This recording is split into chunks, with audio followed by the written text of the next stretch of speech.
आज गोटे एमती जिनस बनाऊँगी जोटा कि मोर पसंद देखते ताकू केमती बनाऊँगी फ्रिज जाएंगे देखे तो दी बिड़ा झुड़ुंग थुआई झुड़ुंग आम घरे मो सासू खाते कि मो स्वामी भी एत पसंद करते से मु कौन कली ना अल्प दीटा झुड़ुंग आते गोटे आलू काटिकी से स्वाद अनुसार लुण हलदी गुंड लंका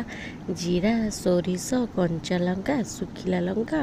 और टिके अदा तार गोटे पेस्ट बनईदेली सेटा को ये देदेली दे सारापर टे हाथ में भलरे चकटी नवा जमीती कि मसलाटा आलू और झुडुंगे भलरे लगिज एपटे गैस रे कड़े बसैकि से सोरिष तेल टिके देबे सोरिष तेल भाजिले ना ये भजाटा टिके खाइबा भल लगे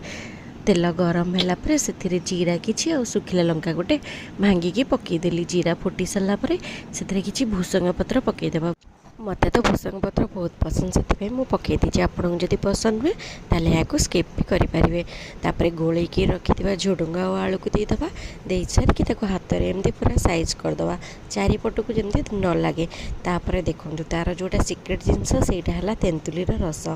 ताकू दे देखिए गोटे कभर घोड़ीदेवा 5 ରୁ 7 मिनिट पर्यंत गैस फ्लेम को मीडियम रखिकी देखो 5 ରୁ 7 मिनिट पर